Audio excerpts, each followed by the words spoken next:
Welcome everyone. Today on BanjaraTalkies we have a singer-songwriter from Chennai. His name is Harsha Iyer. Some of you may have already listened to his amazing music. He's been out with a lot of albums, a lot of music, and he's been making waves in the independent music scene in India. So welcome Harsha.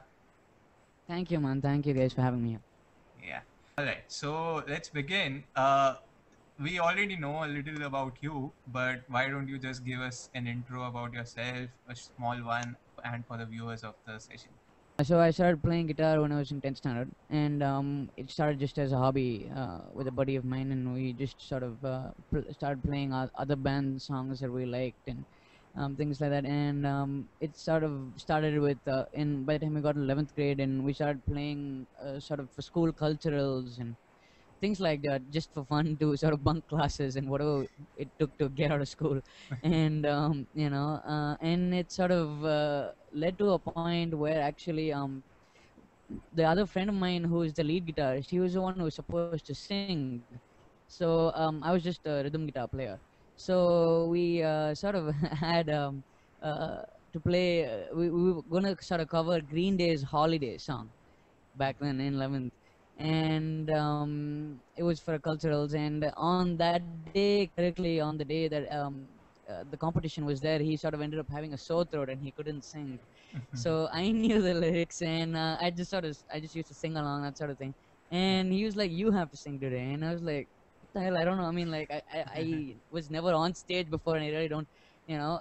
And I was like, "Okay, fine." And we ended up going, and we just played, and it was good fun. And I just sort of went for it, and we ended up getting like first place, and I got like best guitarist and best vocalist and shit. So I was like, okay, so I'm not so terrible after all. And that's when I sort of really sort of got the idea, okay, maybe I can sing, and maybe maybe you can start singing in your own songs. That was the time I was just starting to write my own songs and things like that. And so I had a little Mac setup. So I didn't really have a setup per se. I had a Mac, and there was GarageBand in that, and I had a sort of a headphone mic sorts. Yeah. And I just started recording like simple ideas and guitar parts. And after this I was like, okay, maybe I'll start singing too.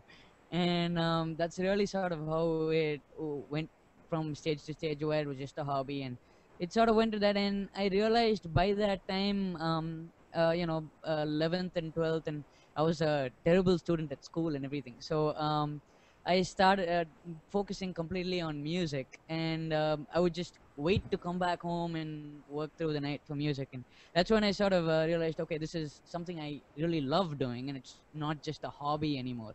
And so by the time I got out of 12th, I guess I'd sort of decided that this was what I wanted to do. And thankfully my parents were extremely supportive and sort of encouraged me to sort of say, okay, that's cool, if that's what you want to do, then all right. And I actually didn't go to college. So I finished school, and I just sort of stayed at home after that. And I passed out in 2009, and I've been at home ever since. So Nice. that's when I sort of put together. I mean, the band that we'd started in school, and we sort of just continued that and started playing a couple of shows and gigs and things like that inside Chennai. And that band sort of became a sort of punk band called the Borrowed Halos. And it was sort of just really not so serious, just a fun thing to play live. So it's just a high packed energy sort of bunch of songs, and it was really fun to play, really. And so we didn't record anything of that, uh, nothing like that. But I was on side by side doing my whole solo thing as such. So that was what I sort of really took as my serious studio project as such. And the other thing, I would just go and play live because I was fun. And then maybe around 2010 end, the band sort of disbanded because they had to go to college and stuff like that. That's when I was like, okay, I'll sort of anyway, Nice. I've been doing my own thing, and so I'll put my first record out. And that's really how my first album, Curious Toys, came about in 2011. Yeah. Great.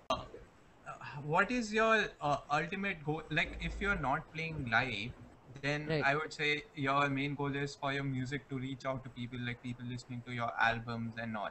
So do you right. have any clear cut goals in your mind that, I want my album featured here or things like that? Or you're just making music because you like it and, yeah, just going with the flow of it? Right. I mean, when I started out, I really didn't sort of have an idea. Okay, this is where I want to get featured, and these are the places I'm sort of aiming for as such. But Yeah. I did have an idea that okay, it has to be of high quality because the people that I admire, my heroes and my idols, have always sort of set the bar really high, and their songwriting and these composers and whoever it is, they've sort of always, it has to be international quality, international standard, not just okay, it's beating some other guys here. It's not about that. It's sort of okay, can it be as good as the heroes I admire? And if they sort of listen to it, is are they going to say okay, well, nice work, whatever, if they can enjoy it, if they like it? And that's sort of on one level, I guess. Okay, it has to be that good. That was something I was aiming for as such. And apart from that, I was really just having fun. And okay, do I like what I'm doing? And does it interest me? Does it seem interesting? Is it fun? Is it an adventure of such? So whatever any song that I write or any album or whatever, it's really been okay, do I have fun while I'm making it? Because the minute it sort of becomes uh, a sort of labor, I mean, as though I'm doing labor or something like that, it becomes a tedious process. Right. So I'm just really having fun. I'm like, okay, if somebody else also has fun while they're Fun. listening to it, then good. I'm happy. Yeah. But I don't think I'm gonna sort of say, okay, this. I don't know if people will enjoy it, so I'm not gonna make it. I'm not like that. I'm just okay. If I'm having fun, I'm going for it. And is it interesting and sort of just an adventure, really? So So, yeah. who are these heroes of yours? Well, I wouldn't possibly be able to name one as such, but I Name guess five. people like, I guess the Beatles would be one for sure. They're sort of something that I just grew up with, and I guess like just that whole the idea of how they made popular music with these really brilliantly written hooks and catchy melodies and all of that. But at the same time, it's classic. I guess that's something that always stuck in my mind, that it wasn't okay. It's a hit today, gone tomorrow, such.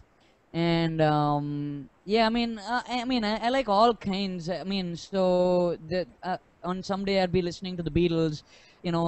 Tomorrow I'd be probably listening to something like film soundtracks, or like Hans Zimmer, or John Williams, or something like that, or Thomas Newman, or something like that. And on another day I'd probably be listening to Mozart or Beethoven or something like that. And so it's just really what Yeah. moves me.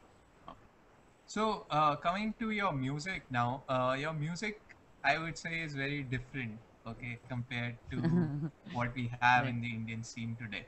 So, right. what is your kind of inspiration for it? Like, how did you pin down that this is what I want to go for, like the pop thing? And to me, it Right, sounds more sometimes like uh, it can be part of a movie, like whole right, soundtrack. Yeah. right. So, how did Well, you I pin out that? guess. Hmm. Well, it's a good question. That's, I guess, just something that just evolved naturally, and I can sort of uh, just say, I mean, honestly say that it wasn't something that I consciously said, okay, I'm going to use this and then use this to sound like this as such. Yeah. I sort of just went with the flow of, okay, what are the influences that I've absorbed over the years? What is the kind of music I adore, the kind of music I like? And I guess that's just sort of seeped into my style as such, that I've always liked very strong melodies. I've always liked I guess, like you said, that sort of idea of pop music has sort of always been there, that I liked music that was you know um, that was catchy, that Yeah. was sort of memorable, and it had these hooks and melodies. And but at the same time, I always liked stuff that was pushing the boundaries a bit and innovating something new, something that wasn't the usual. Yeah. And I guess that was another side. I always like punk music and a little more like post-punk music, and stuff that was probably you could call a little more arty as such, which wasn't as sort of maybe which is probably a little different, maybe in the way that something like the Beatles during their later years, how it was popular music, but at the same time they experimented a bit out of Right. the norm, and they had that more abstract side as well. I've always sort of liked that as well, the whole you know uh, that abstract side of, okay, it doesn't have to be straight in your face, this is what has already been explored, you can sort of go out and do what you want, and there's really no limitations. I like that, and sort of just seeing where you can take this adventure to go, just sort of getting in on this ride and saying, okay, well, let's see how this goes, and not really having a completely fixed sort of concept that, okay, this is how it's, I'm just sort of starting something and seeing how at the end it evolves out. Right. And I guess I've always been sort of inspired by that process. Okay. And like you say, you started learning the guitar during the Right. 10th standard, yeah? So Right. I also see that there are a lot of instruments involved in your music, and I Right. think I read somewhere that you play all of them yourself. So Right. how do you manage that? Like, how did you make that journey? Like so many Right. instruments. Well, when I sort of started out, I didn't even know how to play piano or anything like that.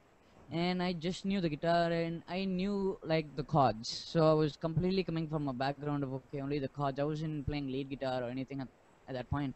And so, to me, the main sort of crux and structure of what songs were to me at that point was, okay, these are the chords, and this is the main melody for it that you can sing on top of. Yeah. So I would get these melodies for other layers as well at that point. Even though I couldn't play the instruments at that point, I was getting these other layers, okay, that, it just doesn't have to be only a guitar track and a vocal track. There could be a lot of other color, a bigger palette of sorts, and I was getting other little lead layers that could be there and stuff like that. So that's when I sort of got a keyboard and I started just fooling around with it, and what can I do with it, and I started learning to play a bit of the basic chords and that, and that sort of gave me quite a bit of freedom because I could use two hands suddenly, and I could play the chords on one side and I could play the melody I wanted on the other, and write little other instrument layers on the other hand. And so that sort of opened up a little more freedom for me as a writer. And so that's when I sort of started playing the piano properly and sort of exploring other sounds, and sort of started seeing how these other instruments, whatever it is, these other sounds actually sort of more complete the world I was hearing in my head. So that's when I sort of started exploring other sounds, and then I got into production, because side by side while I was writing songs, it was always the computer was a big aspect of my writing process, because the computer now is almost just like another tool, just like another instrument. The same way as once upon a time how the studio used to be almost like an instrument in itself, just like learning to play the violin or something like that. You learn how to use the computer in just as much an intricate way, and how could it sort of open up new possibilities. And so I was sort of learning the production side. And for me, one thing is, I've always somehow just hated the whole theory side. Hated in the sense I was never good at it. Like till date, I'm still I can't read sheet music, nothing. So that's always been a sort of something that I could never do. So it's always been, okay, I can't go. So my other way was, okay, whatever I hear, it's just studying by ear and just playing it by ear. So the computer became an interesting tool, an interesting instrument for me to do that, because I suddenly didn't have to communicate with a lot of other people and ask them to sort of play it and say this is the notes, this is the chords, this is a diminished suspended C major or something like that. And I didn't have to explain it to anybody, so I could just do everything on my own. So what the computer allowed me to do was I refined my skills of how do I make it sound as realistic as possible with the sort of resources I have. And yeah, so in that manner it helped me that I wasn't limited that okay, you can't get 60 people in a room, so you can't have that idea, you don't. So I didn't have to shelve those ideas of these other instruments that I wanted to Yeah. use, but then I couldn't practically possibly So get. one question I have on the theory aspect that you said, right, that Right, you don't really give much of an attention to the theory part. right. But at the end of the day, so is it basic sound to you, or do you also have that kind of an abstraction layer? Do you know much above the theory part, or is it just coming from the notes and that solves it for you? I mean, yeah, it is. There is a lot of truth to what you're saying. In a way, it's sort of like I don't have any rules. I don't have a rule book. Okay. So anything that I sort of hear in my head, whatever I can play, I just sort of go with that. And I would also say though that um, I guess subconsciously I am following a grammar, a certain order, a certain theory, Okay. and which is something you have to do if you're sort of creating arrangements and layers and melodies and hooks and whatever. And there is a certain grammar to it, a certain order to it. Yeah. But I guess I'm not sort of going by a rule book in a traditional sense, in a conventional sense, that okay, after this card, so it's sort of like okay, after this card, if I sort of randomly get a new card, I'm like, okay, that sounds good. I don't know if it's a part of this scale or Okay. Got whatever, it. but if it sounds good, I'm gonna use it. I'm not gonna sort of ask even another musician, hey, is this on this scale? I'm like, okay, if it sounds great, why not? It Fair enough. probably is a part of some theory somewhere. I just don't sort of know that it is this. I mean, and on some level, like almost 90% of my heroes are people who haven't studied theory, like the Yes. Beatles, Paul McCartney, whoever it is. These guys, I mean, you see Paul McCartney playing the bass, and you see him playing the guitar, and you see him playing the piano, and he himself says he doesn't know what notes is there, and he can't read music either. I think it's sort of like when you're a kid and you sort of give maybe a kid who's just started drawing or something, you give him a sheet of paper and you give him a pen, and he's just gonna, if he's, let's say he's talented, he's just gonna go draw whatever he wants. And as long as you don't tell him, hey, that line is a little crooked like this, you should put it straight, and this has to be a frame like this is wrong, he will just go do whatever he wants, and he might sort of turn out to be somebody like Pablo Picasso. you know Yeah. so I guess you just on some level just leave it to those instincts and just sort of have fun with what you're doing, and it sort of turns out to be something good. So I think we should progress to the next section now, which is Right. the rapid fire. Sure. So quick questions coming your way. Be Okay. ready. Okay. Right. Uh, so the first one, guitar or piano? Piano. Okay. Favorite hangout place? The beach. Okay. Favorite Indian band? Indian man. Indian band. Oh, Indian band. Okay. Adam and the Fish-Eyed Poets. Okay. Soulful melodies or fast beats? Soulful melodies. Okay. And theist or atheist? Theist. Okay, cool. So that kind of covers our rapid fire round, Awesome. and we move to the last section where basically you just have to give us some tips for the musicians out there. And I Right. think one tip we've already got from you, which is to be Skip yourself. college.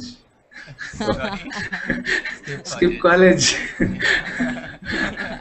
Yeah, and Finish school and then stay at home. exactly. So yeah, let's just start with that. So how does it Sure. feel uh, like you are kind of different from the other people, right? That who Right. the moment the school gets over, the next step is to go in a college, and you Right. just took time off and you're just going on and on with your music. So how does Right. that feel? What kind of problems do you face? What is the good part? What is the bad part?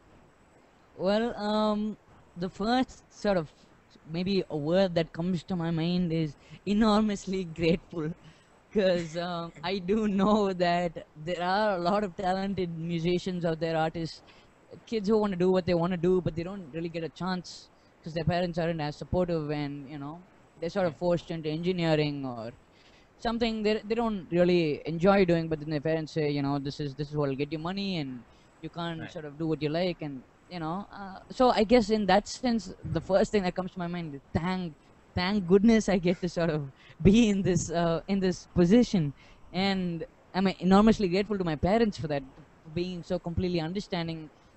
What I've seen is that it also does put a certain discipline in you.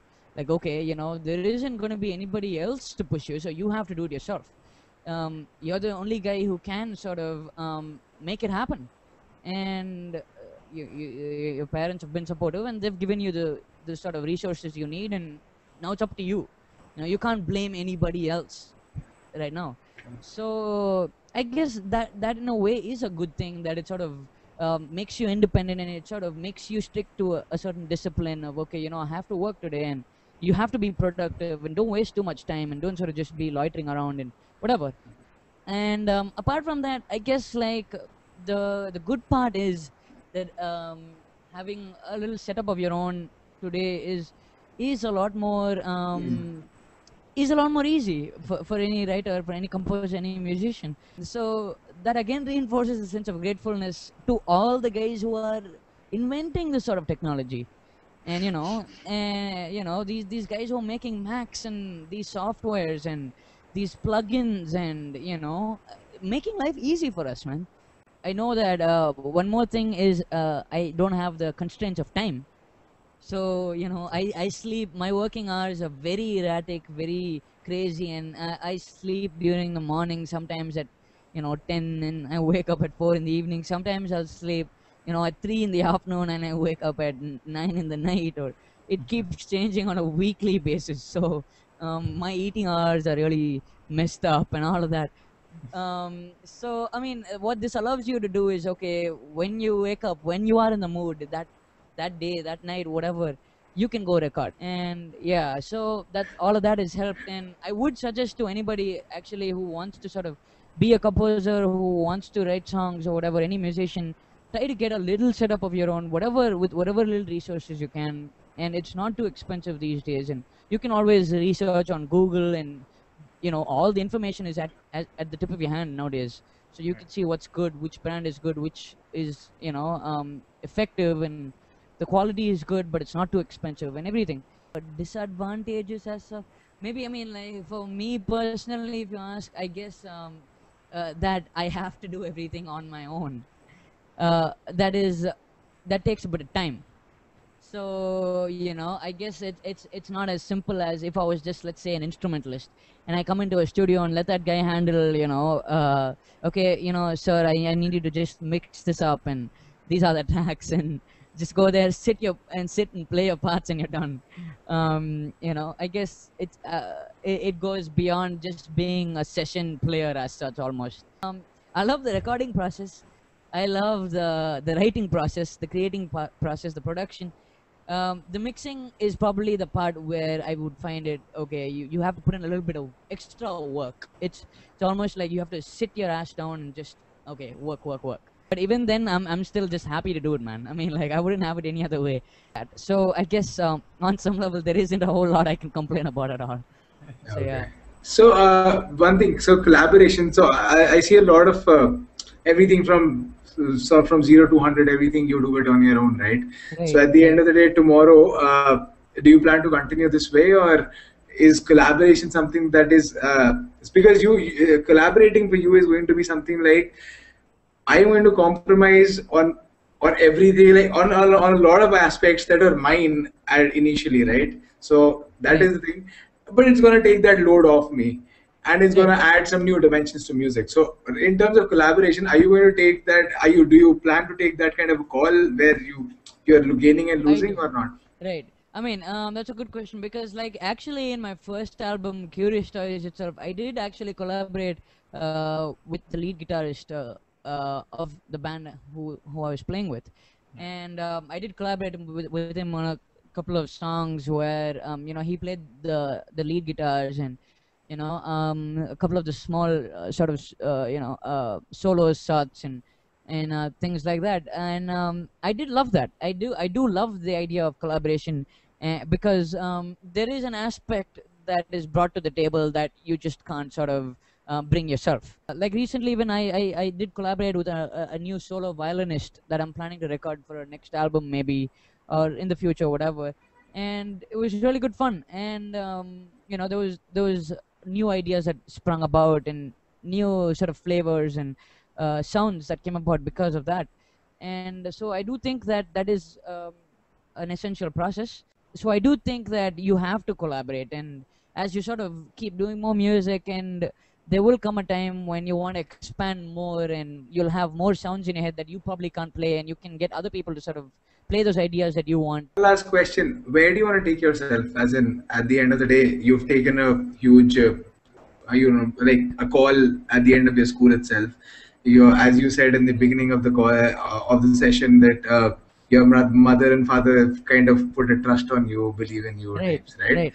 So, where do you really plan to take this tomorrow? Like, For me, one thing is I've always been interested in, like I said, I liked photography and visual art, and so I've always been interested in films also, films, and what can music do with visual imagery, and how can that tell a story, and the emotional content of what music can do to a film, and what just imagery by itself cannot do, and so that is something maybe I might sort of expand to next.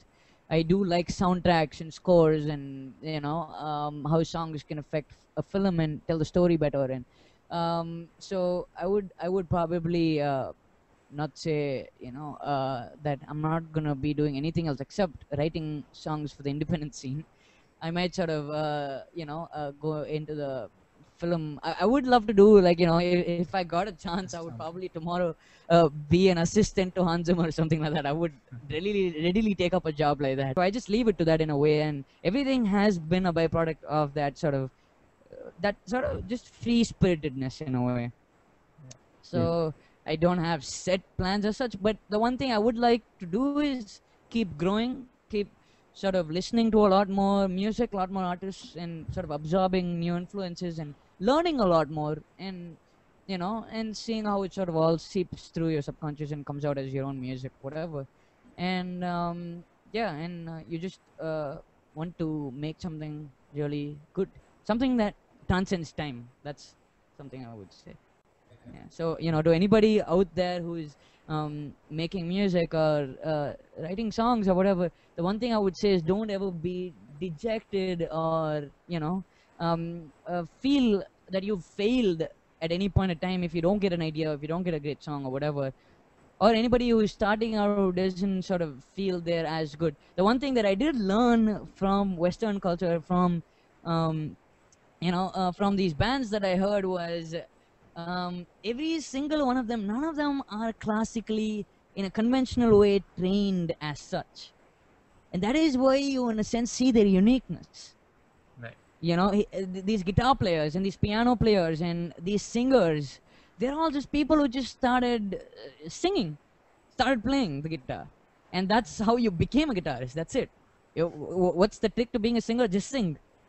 What's the trick to being a songwriter? Just write songs, and Right. you will sort of evolve, and you will get better. And because, like, even if I took the Beatles, they themselves sort of admit, and they were regarded at that point as one of the worst outfits, and they were horrible, but they just loved doing it, and they had fun. And over upon a time, you will improve, and you will get better at it. It's like anything else. So I guess if anybody who is starting out, don't ever be dejected at any point. Just keep going at it, and you will become great at it. Yeah. Cool. Awesome. So, thank you, Asha, for your time. Hey, thanks, guys. I mean, I had a good time. Thank you so much for having me here. Once I can I just thank all the people who've sort of supported my music and spread it around on whatever, on the social network and everything. Thank you, everybody. And You've been a big help, and I am where I am in any sense thanks to all you guys. Yeah.